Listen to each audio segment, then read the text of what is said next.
In September 2022, the East Lynne Theater Company in Cape May, based in an historic old church, gave the new play Possessing Harriet its New Jersey premiere.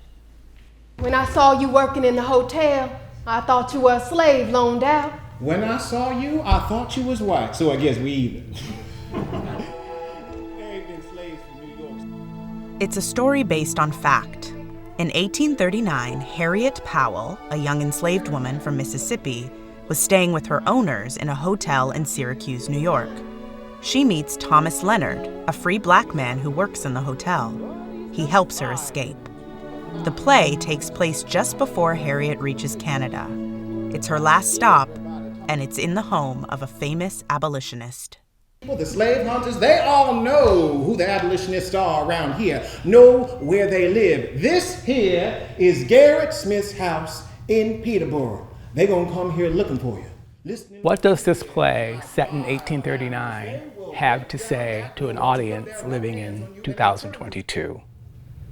I know you scared.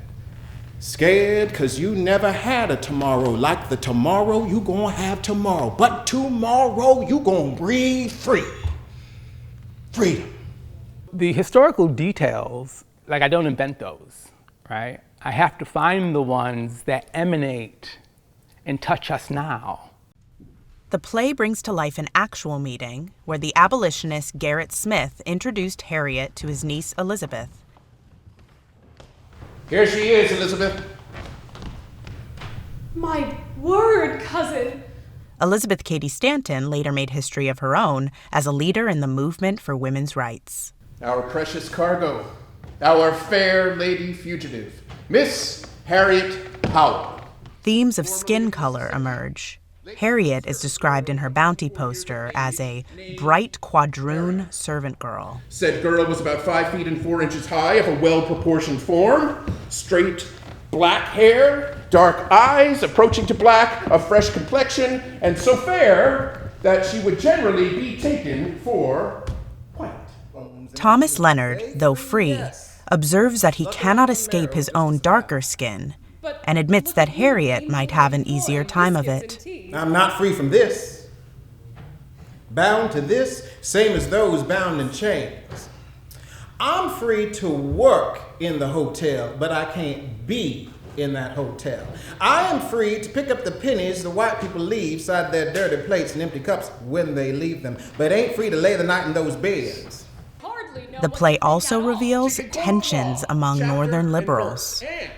She holds perfectly heretical ideas about the oppression of her sex. But somehow the topic of slavery must sit quietly. That men and women are equal. I rest my case. Are equal in nature, but not under men's laws. That's what happens, Tom, when a father treats his daughter as a son.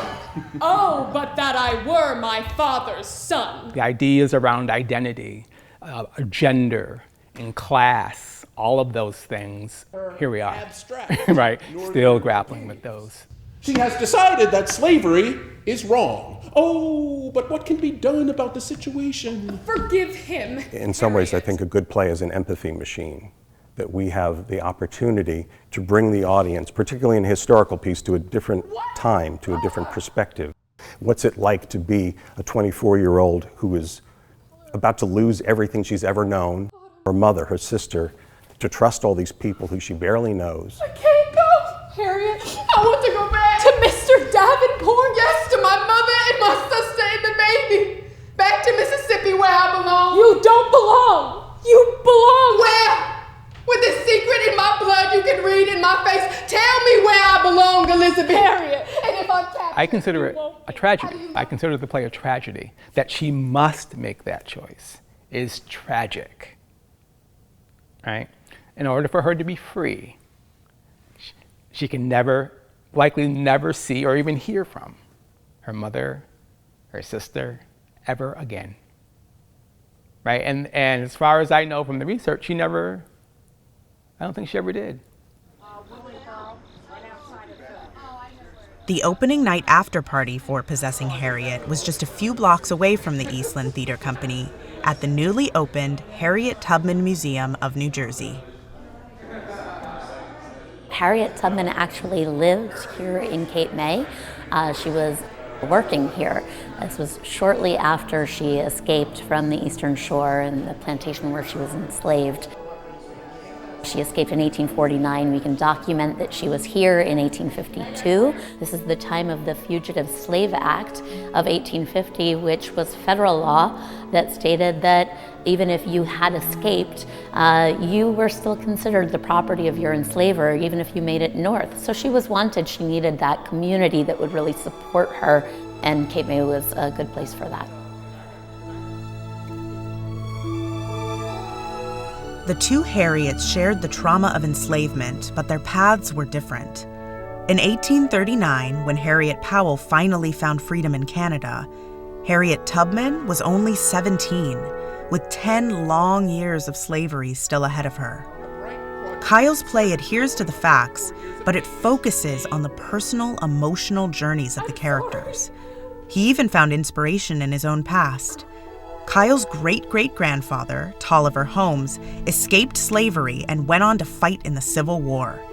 For Kyle, Tolliver's story resonated with something he had learned in his research about Thomas Leonard. The real Thomas Leonard, when the war broke out, he went to enlist. And they told him, Thomas, you're 73. And so that fervent fight never left him. Because there wasn't a whole bunch known about him, I could overlay my great-great-grandfather, some of his history, onto Thomas a little bit, which is what I did. And that absolutely opened the door for the play for me personally. And then a lot of the sort of emotionality came in once I had opened that door for myself.